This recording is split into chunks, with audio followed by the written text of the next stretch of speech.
Antes de eu começar a palavra, essa noite eu tive um sonho. E eu sinto que foi um sonho profético aqui para Portugal. Esse sonho, a gente estava na nossa casa. Na verdade não era a nossa casa lá de São Paulo, mas era uma casa e ela começava a inundar de água.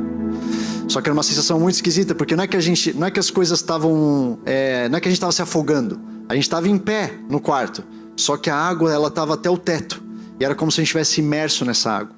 E daí hoje o pastor Eric passou lá em casa, a gente tomou um café, e quando a gente estava saindo assim do Airbnb que a gente está ficando, a gente virou e estava assim, na esquina da onde a gente está, estava Museu da Água.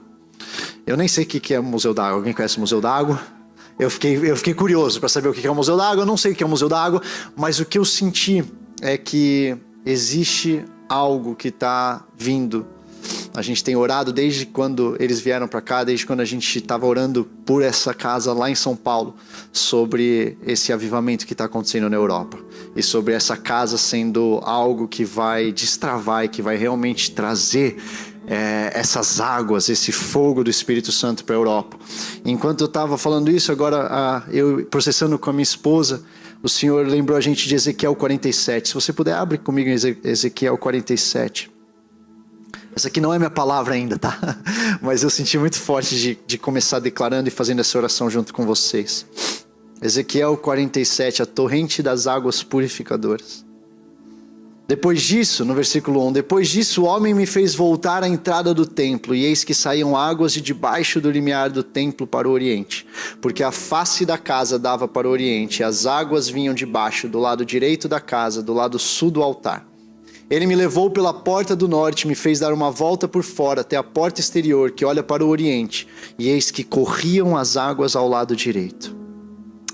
Saiu aquele homem para o oriente, tendo na mão um cordel de medir, mediu 1000 côvados e me fez passar pelas águas que me davam pelos tornozelos. Mediu mais 1000 e me fez passar pelas águas que me davam pelos joelhos. Mediu mais 1000 e me fez passar pelas águas que me davam pelos lombos. Mediu ainda outros 1000 e era já um rio que não podia atravessar, porque as águas tinham crescido, águas que se deviam passar a nado, rio pelo qual não se podia passar. E me disse: viste isso, filho do homem? Então me levou e me tornou a trazer à margem do rio.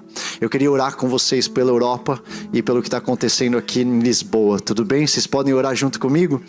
Então, se você puder, só concorda no seu lugar e levanta sua voz e começa a declarar aquilo que você sente e que você está orando e vendo sobre essa nação e as nações.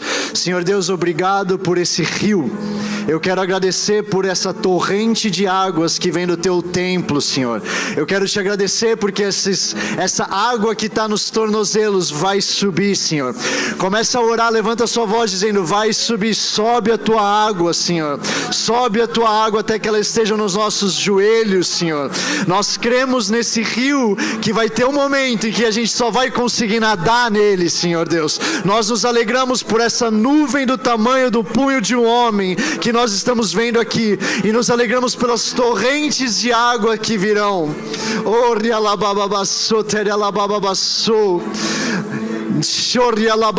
Nós profetizamos, Senhor, que venha a água do teu templo sobre a nação de Portugal, Senhor, que seja uma enxurrada de águas purificadoras, Senhor, que desse lugar possam vir nações, Senhor, que desse lugar esse rio possa correr em direção à Europa, Senhor, em direção à Europa, Senhor.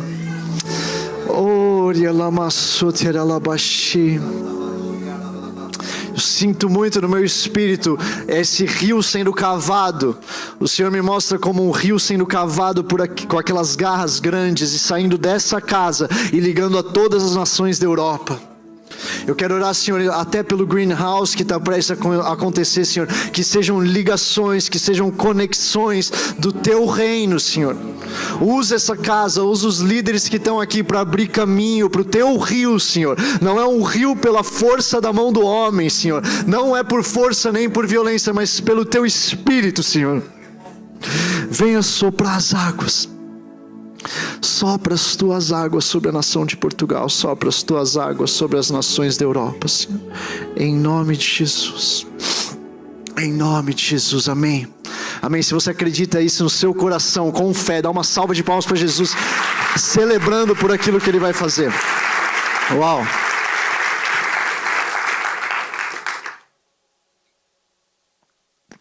Uau! Você está vendo e sentindo algo novo?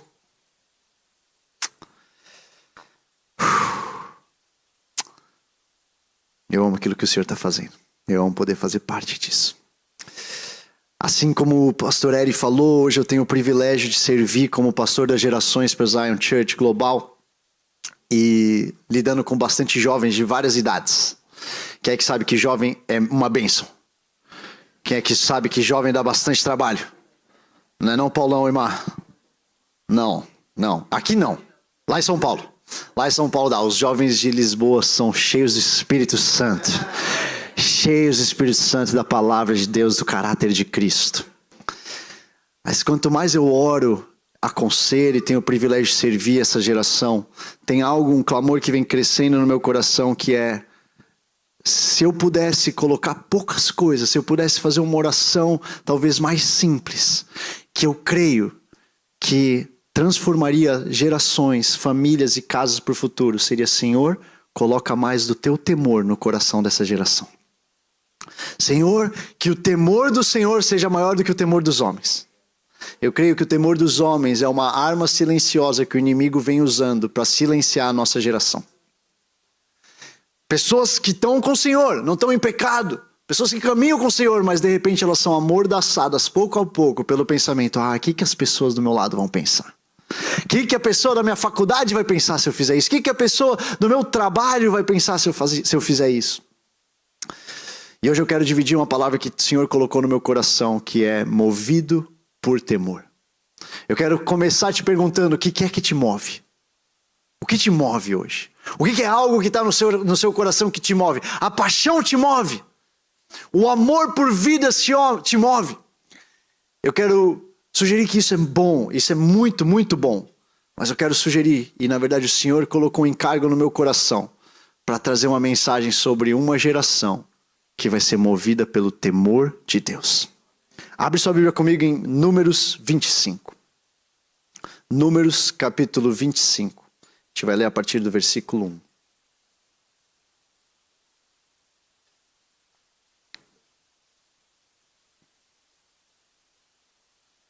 Se você chegou, fala: cheguei. Números 25, versículo 1. Enquanto Israel estava em Sitim, o povo começou a entregar-se à imoralidade sexual com mulheres moabitas que os convidavam aos sacrifícios de seus deuses.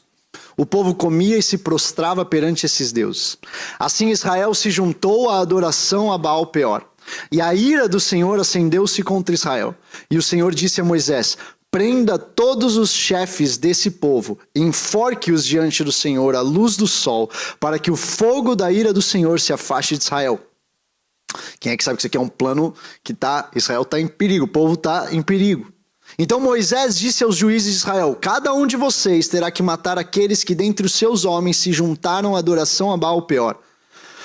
Um israelita, presta atenção a partir daqui, um israelita, alguém fala um israelita trouxe para casa uma mulher midianita, na presença de Moisés e de toda a comunidade de Israel, que choravam à entrada da tenda do encontro. Então, pausa aqui só para eu trazer um contexto do que está acontecendo, porque é bem chocante, e talvez você está entendendo isso aqui e fala: peraí, estou entendendo direito esse negócio? Você está entendendo direito. O povo de Israel está em maus caminhos. Parou de seguir o Senhor, e tem muita gente que está se relacionando com mulheres que o Senhor falou que não era para eles estarem se relacionando, e por causa disso adorando a deuses que são estranhos, que não são o Senhor, Deus deles, o único Deus. Nesse cenário, Deus fala para Moisés que vai ter algo bem ruim que vai acontecer. Tem algo que é a ira do Senhor se manifestando pelo povo, que vai acontecer, e o povo está chorando. O povo está triste, entristecido, como qualquer povo estaria. A porta da tenda do encontro, Moisés e todos eles, a porta chorando, pranteando. Até que um homem, aqui tem a expressão sem noção também, ou não? Qual que seria o equívoco? Tem sem noção? Sem noção se fala aqui? Sim. Quem é que... Não vou perguntar se você conhece uma pessoa sem noção. Mas eu diria que a maior parte de nós conhece alguém sem noção. Esse aqui é um cara sem noção. Mas muito sem noção. É o sem noção dos sem noções. Joselito tem também? Joselito não tem. E agora? Como é que eu traduzo? Você falou, pastor. Você falou, agora você me arruma a tradução. É o... Hã? Parvo? Parvo. Parvo é um Joselito? Gostei. Parvo. Eu espero que vocês estejam falando uma coisa que eu não sei, né? Mas eu espero, então, que seja parvo. Então... tô me arriscando aqui, falando uma coisa que eu não sei. Espero que vocês não estejam me zoando. Não sei se é uma combinada aí, tipo assim, vamos fazer o pastor falar aquele negócio. Mas é alguém bem sem noção. Esse cara trouxe uma mulher no meio, imagina então esse cenário, chorando à porta da tenda do encontro, por tudo aquilo que vai acontecer, por pessoas que estão sendo castigadas na ira do Senhor. E de repente um cara, um parvo, vem trazendo uma mulher na frente de todo mundo e entra na tenda para ter relações com ela, para fazer aquilo que estava trazendo a ira às pessoas, de Deus sobre as pessoas. E na frente de todo mundo ele leva. Então é isso que está acontecendo. Tá? Chocante, eu sei. Mas é isso que está acontecendo na Bíblia. É isso que está acontecendo na história, na palavra de Deus. Agora continua comigo. Quando Finéias, filho de Eleazar, neto do sacerdote Arão, viu isso, apanhou uma lança, seguiu o israelita até o interior da tenda e atravessou os dois com a lança. Alguém fala, nossa. Atravessou o corpo do israelita e o da mulher. Então cessou a praga contra os israelitas. Mas os que morreram por causa da praga foram 24.000. E o Senhor disse a Moisés: Finéias, filho de Eleazar, neto do sacerdote Arão, desviou a minha ira de sobre os israelitas, pois foi zeloso com o... Presta atenção. Foi zeloso com o mesmo zelo que tenho por eles. Fala comigo. Esse é o zelo que o Senhor tem por nós. Para que em meu zelo eu não os consumisse. Quem é que ama a Bíblia? Eu amo a Bíblia. Eu amo a Bíblia. Eu amo aquilo que a palavra de Deus nos ensina. E eu amo achar dentro da Bíblia, não só as passagens mais populares, as passagens... Essa aqui eu diria que é uma passagem que eu fico feliz de poder ler ela quando as crianças estão na salinha. Né? Deixa eu me certificar aqui e tal, beleza, as crianças estão na sala, a gente pode falar sobre isso. E você pode estar pensando, mas André, você veio lá do Brasil com uma palavra levinha dessa? É isso mesmo. Essa é a palavra. E eu orei sobre isso e eu faço aqui porque o Senhor é a palavra dele. E eu creio que tem algo nessa passagem, nessa palavra que o Senhor quer despertar em nós como povo dele. Porque quando eu estava meditando sobre essa passagem, o Senhor falou para mim, é mais do que a nossa separação do pecado. Mas é o que a gente está fazendo diante do pecado. Provérbios 8:13 vai dizer que temer ao Senhor é odiar o mal. Eu amo isso. Definição bem simples do que é o temor do Senhor. É odiar o mal, segundo Provérbios 8:13. Qual que tem sido a nossa atitude como igreja, como filhos de Deus, diante do pecado? E eu não estou falando de um pecado que você comete. Quem sabe que Finéias não estava cometendo? Finéias não era aquele que estava na tenda cometendo pecado. Finéias era alguém que estava no canto. Talvez ele estivesse pranteando junto com os outros. E de repente ele viu, o que esse parvo está fazendo aí? Peraí. E eu imagino Finéias ajoelhado, e eu imagino Finéias olhando, e eu imagino todos os outros vendo, porque a palavra de Deus fala que ele faz na frente de todos. E todos ficaram inertes com aquela situação, com exceção de um, Finéias. E eu amo que a palavra de Deus nos diz que Finéias, ele era filho de Eleazar, neto de Arão. Finéias era alguém que cresceu na presença de Deus. Finéias era alguém que teve o seu avô contando para ele histórias de avivamento. Finéias era alguém que tinha um zelo pela casa de Deus, pelo templo do Senhor. Finéias era alguém que ele tinha algo dentro dele de temor ao Senhor, que ia além das atitudes dele mesmo, mas que tinha uma indignação santa dentro dele para dizer: eu me separo do pecado, mas eu quero que uma congregação seja separada do pecado. E se eu posso fazer algo por isso, se eu posso orar, se eu posso batalhar, se eu posso, eu quero te perguntar para nós como cristãos nessa geração, quanto que a gente tem orado pelas pessoas que estão em pecado? O quanto que a gente tem batalhado pelas batalhas que não são nossas? O quanto que a gente tem ajoelhado? E eu diria mais, Finéias não só orou. Finéias fez algo a respeito. Peraí, André, a palavra então é pegue a sua lança? Não. Você não precisa chegar nesse limite. Mas tem algo de uma ira santa que faz um homem catar uma lança e atravessar dois outros no meio do ato sexual. Desculpa, criança na salinha, mas é isso que a palavra está dizendo que acontece. Tem uma ira santa que está dentro desse homem que cresceu na presença de Deus, neto do sacerdote Arão, que me faz como cristão pensar: será que eu estou tendo essa ira santa quando eu ouço a história de alguém pecando? Quando eu me deparo com o mal? Outro dia eu recebi um jovem na minha casa, um jovem que eu tenho acompanhado há alguns anos. E esse jovem, depois de alguns anos sendo acompanhado, ele abriu algo para mim que ele não tinha aberto antes. E quando ele abriu, sabe aquela sensação que assim, cara, não é que ele abriu para mim que ele tinha só dado uma batidinha no carro da frente. Quando ele abriu para mim, o carro já tinha capotado e dado umas 10 voltas. E ele veio e ele estava sentado na minha frente me contando aquilo, e eu estava olhando para ele e eu sei as palavras e as promessas do Senhor sobre a vida daquele menino. Eu acompanhei as batalhas dele. Enquanto eu estava ouvindo aquele menino se abrir para mim daquele jeito, eu estava amando. O Senhor colocou o amor dele no meu coração para aquele menino, mas ao mesmo tempo eu estava odiando o mal. Ao mesmo tempo eu estava falando: não é possível. Eu não acredito, cara.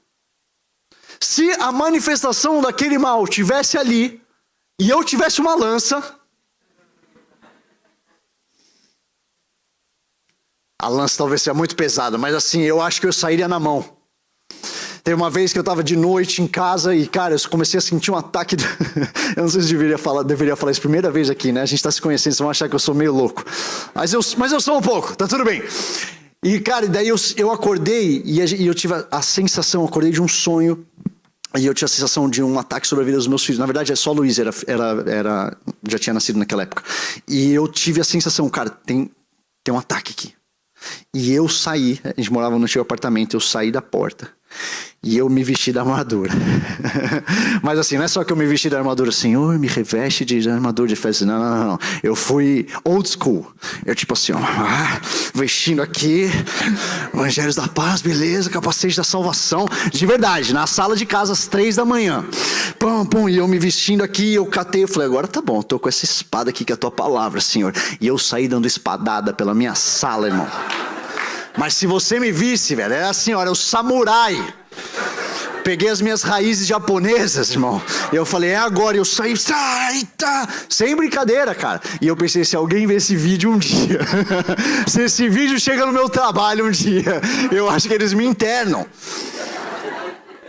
Mas eu saí distribuindo espadada pra todo lado e eu não sabia direito aonde estava. Então eu falei: na hora que eu te pegar, irmão, alguma espadada dessa vai pegar em você. Então, saí dando espadada, fui pra minha despensa, dei espadada na despensa, fui pra minha sala, dei espadada na minha sala. Só que tinha algo dentro de mim que falava assim: você não vai tocar nos meus filhos. Na minha casa? A minha casa vai estar na minha casa. Vai mexer com os meus filhos? Você tá maluco? Você perdeu a noção, não porque eu sou forte, mas porque é o meu Deus que você está mexendo. Porque eu estou aqui representando o meu Deus, não é a força na minha mão. Talvez eu esteja exagerando um pouco nas espadadas, talvez a luta pudesse ser um pouco mais espiritual, ajoelhado, talvez, mas naquela hora eu estava ali sabendo que não era eu, não é a minha força, porque na minha força eu não consigo afugentar ninguém. Nem uma pessoa, quanto mais um demônio.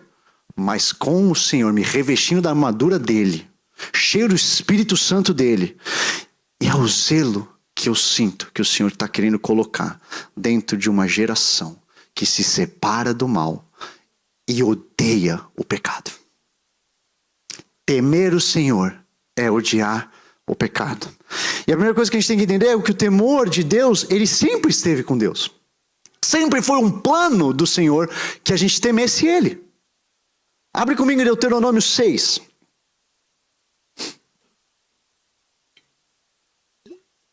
Vocês estão comigo? Deuteronômio 6, versículo 13. Olha o que a palavra de Deus diz. Temam o Senhor, o seu Deus. Só a Ele prestem culto e jurem somente pelo seu nome. Não sigam outros deuses, os deuses dos povos ao redor, pois o Senhor, o seu Deus, que está no meio de vocês, é Deus zeloso. A ira do Senhor, o seu Deus, se acenderá contra vocês e Ele os banirá da face da terra. Vai para o capítulo 10, Deuteronômio 10, umas páginas para frente. Versículo 12. Deuteronômio 10, versículo 12. E agora, ó Israel, que é que o Senhor, o seu Deus, pede a você? Olha só, Israel, o que o Senhor está pedindo a você? Senão que tema o Senhor, o seu Deus, que ande em todos os seus caminhos, que o ame e sirva ao Senhor, seu Deus, de todo o seu coração e de toda a sua alma, e que obedeça aos mandamentos e aos decretos do Senhor, que hoje dou a você para o seu próprio bem. Eu amo essa lista de instruções do Senhor, mas eu amo que ele começa com temam o Senhor. Claro que eu tenho que seguir os mandamentos, claro que eu tenho que obedecer às leis dele, é claro, mas lembra, tudo isso sem o temor do Senhor não é o suficiente. Agora, alguns versículos depois, ainda Deuteronômio 10, versículo 20. Temam o Senhor, o seu Deus, e sirvam-no. Apeguem-se a Ele, façam os seus juramentos somente em nome dEle. Seja Ele o motivo do seu louvor, pois Ele é o seu Deus, que por vocês fez aqueles grandes e temíveis maravilhas que vocês viram com os próprios olhos. A gente reconhece muitos feitos de grandes homens de Deus, mas eu queria falar a vocês hoje sobre motivação, movidos. Por que esses homens eram movidos? Então vamos passar por alguns deles, tá bom? Hebreus 11, abre comigo em Hebreus 11. E vamos começar por Noé. Quem é que ama aquilo que Noé fez? A fé desse homem, a fé de construir uma arca, quando não tinha chuva. Hebreus 11, olha o que a palavra de Deus fala no versículo 7. Pela fé, Noé, quando avisado a respeito de coisas que ainda não se viam, movido por santo temor, construiu uma arca para salvar sua família. Olha que lindo esse versículo. Pela fé. É claro que Noé precisou de fé. É claro que você precisa de fé para fazer algo tão louco quanto construir uma arca para uma inundação que você não está vendo. Agora, pelo que ele foi movido? Por santo temor. Pela fé, movido por santo temor. Agora vai para Gênesis 22. Gênesis 22. Vamos falar de outro grande homem de Deus que a gente ama aquilo que ele fez. Gênesis 22, no versículo 12. Abraão. Olha só o que a palavra diz. Não toque no rapaz quando o pai está prestes a sacrificar o próprio filho. Disse o anjo, não lhe faça nada. Agora sei que você teme a Deus, porque não me negou o seu filho, o seu único filho. Tem que ter muito temor de Deus no coração para chegar num nível de poder oferecer o sacrifício do seu próprio filho. Porque o Senhor está pedindo isso para ele. Gênesis 42, vai lá para o capítulo 42 de Gênesis. Gênesis 42, outro grande homem de Deus que a gente ama ver os feitos. José, no momento de talvez maior dor, quando ele se depara com os irmãos, depois de anos daquela traição, e ele entra numa sala, ele sai de uma sala, ele decide uma coisa, ele volta, ele decide perdoar, ele decide não perdoar. Olha o que o versículo 17 de Gênesis 42 diz. Então José os deixou preso 3 dias. No terceiro dia, José lhes disse, eu tenho temor de Deus. Se querem salvar suas vidas, façam o seguinte. Se vocês são homens honestos, deixem um dos seus irmãos aqui na prisão, enquanto os demais voltam, levando trigo para matar fome em suas famílias. Por que José perdoou eles? José amava os irmãos? José talvez estava se sentindo feliz e alegre de estar com eles? Não sei. Eu creio que tinha um ressentimento bem grande no coração de José, não é? Mas José tinha algo que era o temor de Deus. E quando ele foi movido pelo temor de Deus, ele decidiu fazer aquilo que o Senhor queria que ele fizesse. E não a atitude de revanche ou vingança que talvez o coração dele estava apontando para ele fazer. Porque ele temia Deus, mais do que ele temia os irmãos, mais do que ele temia o povo. E por último, Êxodo 18. Êxodo 18 é a palavra em que o Senhor, lá no versículo 21, o Senhor está falando para Moisés quais são os homens que ele deveria levantar no povo para serem líderes. E olha só o que o Senhor fala para Moisés: escolha, Êxodo 18, 21. Mas escolha dentre todo o povo homens capazes, o quê? Tementes a Deus, dignos de confiança e inimigos de ganho desonesto. Estabeleça-os como chefes de 1.000, de 100, de 50 e de 10. Quem é que sabe que isso aqui era um cargo bem importante? Ajudar Moisés. Um líder de um patamar bem importante. O que o Senhor está falando? Para você escolher um líder para mim, tenha certeza que você está escolhendo alguém que teme a mim. Mais importante do que a capacidade, mais importante do que a competência, mais importante se ele faz bem as coisas, não faz bem as coisas, ele me teme. Como é que a gente está olhando para as pessoas ao nosso redor? E mais importante, como é que a gente está olhando para nós mesmos? Será que a gente está olhando mais para a capacidade que vai fazer a gente fazer aquilo para o Senhor, do que a gente está olhando para o temor de Deus que vai nos permitir continuar no caminho dele? Eu não quero ficar tão preocupado com os meus skills, minhas habilidades. Será que eu sou bom? Será que eu estou comunicando bem? Será que não? Se eu não tiver temor, entenda uma coisa. Se você não começar com o temor de Deus, as suas habilidades podem ser exatamente aquilo que vão te separar dele. As minhas habilidades estão a serviço do meu rei. Os dons que ele colocou sobre a minha vida estão a serviço do meu rei. E ai de mim, se eu fizer algo com elas pro meu bem, para minha glória, pro meu benefício próprio e não para ele. O temor de Deus, ele não é medo. 1 João 4,18 vai dizer que não há amor no medo. Pelo contrário, no amor não há medo.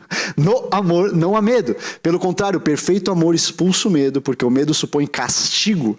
Aquele que tem medo não está aperfeiçoado no amor. O medo tem a habilidade de paralisar. O temor tem a habilidade de motivar. O temor não é feito para você ficar dentro de um quarto fechado com medo das consequências. O temor é feito para você sair desse quarto cheio da presença de Deus, cheio do Espírito Santo, mas tendo certeza que você está indo com Ele. Assim como Moisés orou: Senhor, não me faça ir onde o Senhor não for. Não deixe eu pisar nesse lugar em que o Senhor não está. Por quê? Porque o temor, enquanto o medo te tranca num quarto, o temor garante que você sai do quarto e que você se mantém separado do pecado, do mal. Você não precisa estar dentro de um quarto. Quem é que sabe que dentro de um quarto fechado seria muito fácil você não pecar?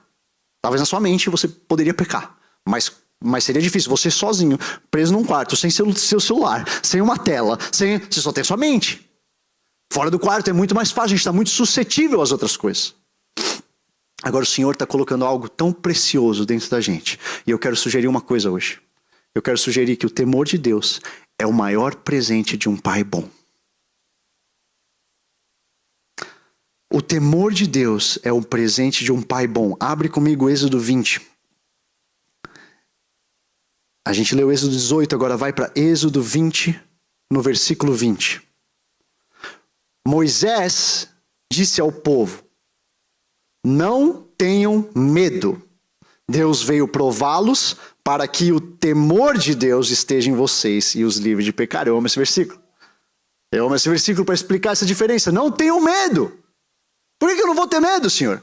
Porque o Senhor veio para prová-los, para que o temor de Deus esteja em vocês e os livre de pecar. Deuteronômio 5.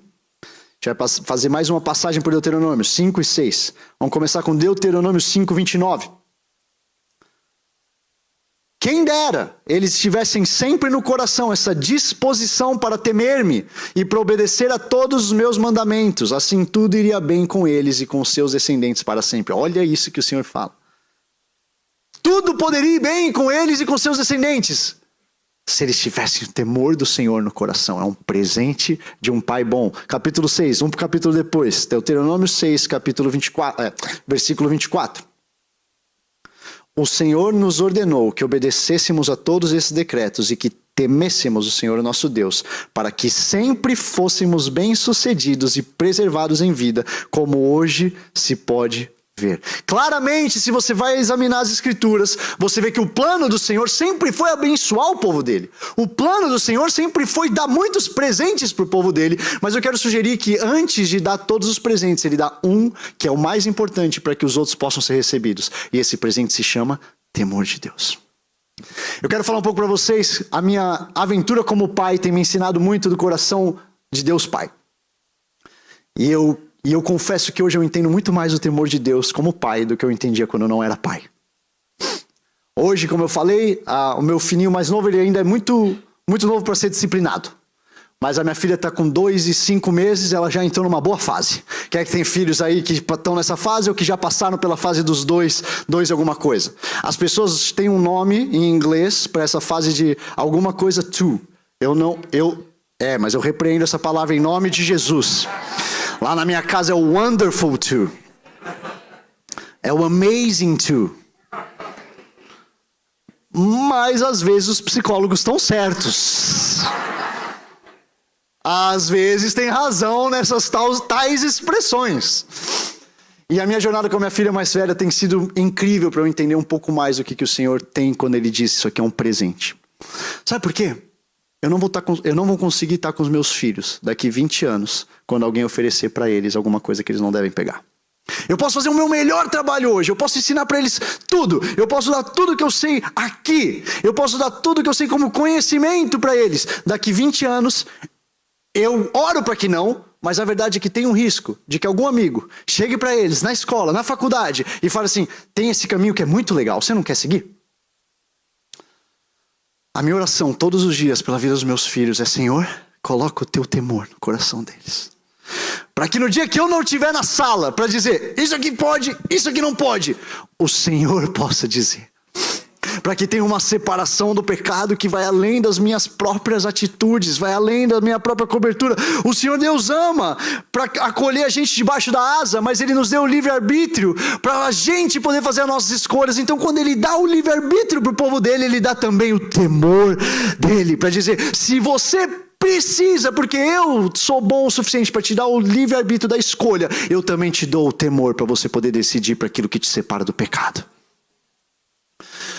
No meu coração hoje, quando eu comecei a disciplinar a Luísa ali, não faz tanto tempo, e eu confesso que a primeira vez foi difícil. Eu confesso que a primeira vez a palavra de Deus nos ensina da vara, nos ensina que um pai bom faz o quê? Corrige, disciplina aquele que ele ama. Mas eu confesso que era difícil para mim, porque eu amo ver minha filha de braços abertos e sorriso no rosto e falando, papai, eu sei que o Senhor me ama. Na verdade ela não me chama de Senhor. Mas ela fala, papai, eu sei que você me ama. É muito melhor.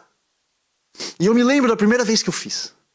E na primeira vez que eu disciplinei minha filha, e eu não estou falando de espancamento, eu não estou falando disso aí, não. Eu estou falando de uma chineladinha no bumbum.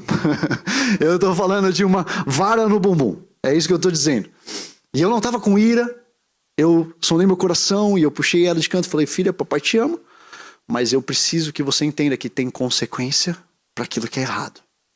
E quando eu olhei para o olho dela, eu vi algo diferente do sorriso de quando eu chego em casa depois do trabalho.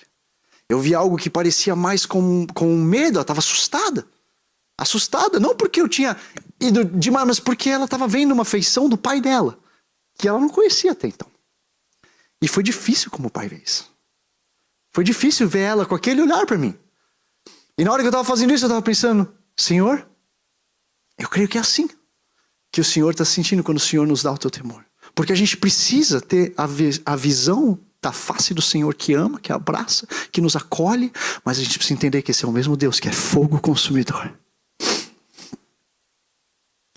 Que é o mesmo Deus que rachou a terra e pessoas foram consumidas. É o mesmo Deus que fala e que tem na voz dele trovões, a voz de multidão. Esse é o mesmo Deus. Eu creio que logo menos ele vai invadir essa sala para que a gente possa ter um encontro com a face dele. Quando eu estava tendo essa experiência com a Luísa, eu estava pensando, é difícil, mas eu prefiro que ela venha até essa cara comigo do que daqui 20 anos ela tenha que enfrentar polícia. Eu prefiro que isso aconteça dentro da minha casa, que ela aprenda que tem a consequência dentro da minha casa, do que ela tenha que aprender isso quando ela tiver 18 anos e ela estiver na faculdade sozinha. Tem uma corrente agora que diz para você não disciplinar criança. Uma corrente que fala esqueci o nome, a Gabi sempre me lembra. É alguma coisa positiva. Isso, é isso aí mesmo. E e essa corrente, eu e a Gabi, a gente estava dando risada outro dia com um vídeo de uma pessoa que fez um vídeo da filha dela batendo nela assim, e ela falando, filha.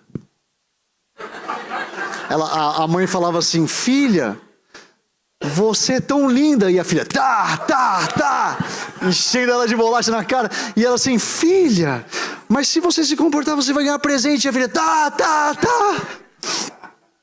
E ela estava brincando com isso, porque eu creio que existe algo precioso que a gente não pode perder, que é ensinar como jovens as pessoas entenderem que existe uma consequência para o mal. Existe uma consequência quando a gente faz errado. Existe uma consequência quando a gente passa do limite. Sabe por que o Senhor faz isso? Porque olha na sua Bíblia, se diz a mesma coisa da minha em Romanos 7,17. Olha, Romanos 7,17. Olha o que o apóstolo Paulo, movido pelo Espírito Santo de Deus, diz. Neste caso, quem faz isso já não sou eu, mas o pecado que habita em mim. Porque eu sei que em mim, isso é na minha carne, não habita bem nenhum, pois o querer o bem está em mim, não porém o efetuá-lo. Porque não faço o bem que prefiro, mas o mal que não quero, esse faço. Mas se eu faço o que não quero, já não sou eu quem o faz, e sim o pecado que habita em mim. É muito importante você entender que o amor de Deus e o temor de Deus, eles operam juntos numa mesma equação. Todas as vezes que a gente como igreja tenta separar os dois em cantos diferentes, a gente chega em versões não eficientes e não completas do que é o Evangelho de Cristo.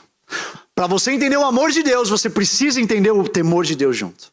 Para você entender um pai que ama e que nos deu o livre-arbítrio, se você tira o temor de Deus dessa equação, você fica com uma versão de Cristo, que é uma versão de Cristo insuficiente. E você pode estar olhando para mim agora e falando assim, tá, mas André, você falou um monte de versículo do Antigo Testamento. Agora a gente está na era da graça. Jesus Cristo inaugurou algo novo. Isso é verdade.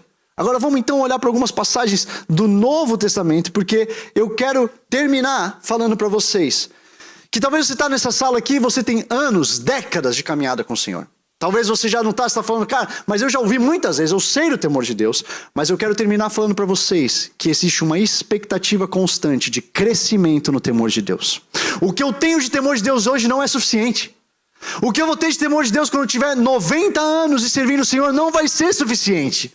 Existe uma expectativa que eu e você, a gente cresça no entendimento e na reflexão do que é o temor de Deus verdadeiro no nosso coração. E é isso que eu quero que a gente ore hoje. Olha só o que a palavra de Deus vai dizer lá em João 5. Jesus, isso aqui é Jesus Cristo, aquele que inaugurou a era da graça. Ele tinha acabado de curar alguém. Ele tinha acabado de encontrar um homem que estava enfermo há 38 anos. 38 anos enfermo numa maca. E ele cura esse homem. E esse homem está feliz. E esse homem sai comemorando. E aí João 5,14. Olha só o que Jesus fala. Mais tarde, Jesus o encontrou no templo e lhe disse, olhe, você está curado. Yay! Não volte a pecar, para que algo pior não lhe aconteça. Jesus! E talvez alguns de hoje em dia pudessem falar, pô, mas espera aí, tá muito duro. Jesus, cadê a compaixão? Essa pessoa acabou de ser curada. Ela está comemorando. Só que Jesus ama tanto esse homem que ele está falando para ele, olha só, comemora, eu estou aqui, comemora, aquele que morreu. Agora ele ainda não tinha, mas a gente pode comemorar porque ele morreu, mas ele ressuscitou, ele está vivo, ele cura, ele se move nas nações. Mas ele também nos alerta, não peca. Porque aquilo que pode acontecer com você se você pecar é pior do que ficar 38 anos numa cama, numa maca. Jesus! É Jesus! Olha só Lucas 12. Lucas 12, 4. Isso. Lucas 12:4. Eu lhes digo, meus amigos, não tenham medo dos que matam o corpo e depois nada mais podem fazer, mas eu lhes mostrarei a quem vocês devem temer. Temam aquele que depois de matar o corpo tem poder para lançar no inferno. Sim, eu lhes digo, esses vocês devem temer. Lucas 13. Lucas 13 no versículo 4. Ou vocês pensam que Jesus estava falando sobre 18 pessoas que tinham se acidentado e que estava todo mundo falando sobre aquilo. Ou vocês pensam que aqueles 18 que morreram quando caiu sobre eles a torre de Siloé eram mais culpados do que todos os outros habitantes de Jerusalém? Eu lhes digo que não. Mas se não se arrependerem, todos vocês também perecerão. Esse é um alerta, não de querendo colocar medo. Esse é um alerta não de alguém insensível. Esse é um alerta de Jesus Cristo que nos ama.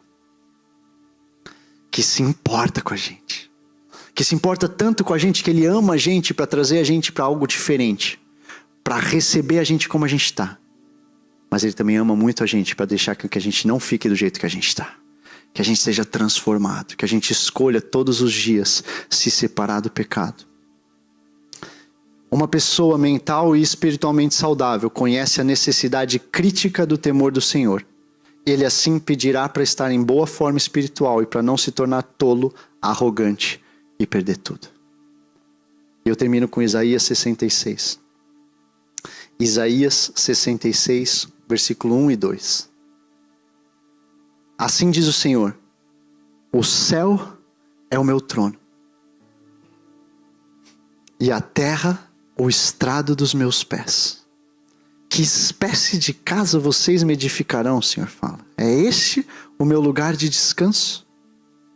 Não foram as minhas mãos que fizeram todas essas coisas, o Senhor está dizendo. E por isso vieram a existir, pergunta o Senhor. Agora presta atenção no fim. O Senhor, tão grandioso como Ele é, que nos revela a grandiosidade, termina dizendo: a este eu estimo. Ao humilde e contrito de espírito, que treme diante da minha palavra. Tal pessoa eu abençoarei, o Senhor está falando. A pessoa que escuta a minha vontade e depois treme só de pensar em transgredi-la. Aquele que escuta a minha vontade e depois treme só de pensar em transgredi-la. Mais uma vez, Zion Church, eu pergunto para vocês: qual tem sido a nossa postura em frente ao mal? Qual que tem sido a postura de enxergar aquilo que o inimigo está tentando fazer? Porque essa aqui não é uma palavra de trazer medo, condenação e peso. Porque o Senhor Jesus veio, morreu por nós numa cruz, ressuscitou no terceiro dia e está vivo. Ele diz: está consumado. Pelas pisaduras dele nós fomos sarados. A luta foi vencida por ele. Já venceu. Ele venceu. Você está no time vencedor. Mas ao mesmo tempo tem um Deus que ama tanto você, que Ele quer colocar em você algo que faça você separar do pecado. Você pode ficar de pé no seu lugar. Eu quero que a gente faça uma oração juntos.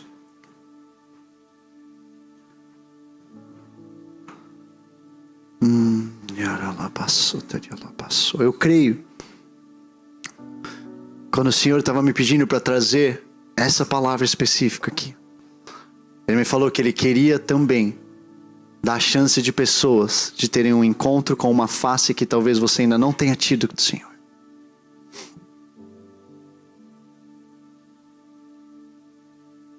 Eu creio que hoje, nessa manhã, o Senhor quer manifestar a glória dele nessa casa, de tal forma que você possa ter um encontro que te transforma.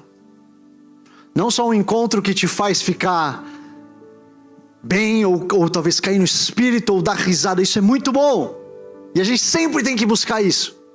Mas eu creio que hoje, o Senhor, de uma forma mais sóbria, Ele quer descer sobre esse lugar e fazer com que você tenha um encontro e veja uma face dele, que é a face do Deus que é fogo consumidor. Se você puder, só feche os seus olhos onde você estiver. Espírito Santo de Deus, o Senhor já está nesse lugar e eu te agradeço por isso. Obrigado pela tua presença, Senhor. Nós te amamos, nós te adoramos, nós te desejamos, Senhor. Eu quero pedir agora, Espírito Santo de Deus, intensifica a tua presença nessa casa. Espírito Santo de Deus, meu melhor amigo, eu clamo, vem sobre esse lugar. Vem como o Senhor prometeu. As tuas próprias palavras, só começa a pedir para Ele, Senhor, vem.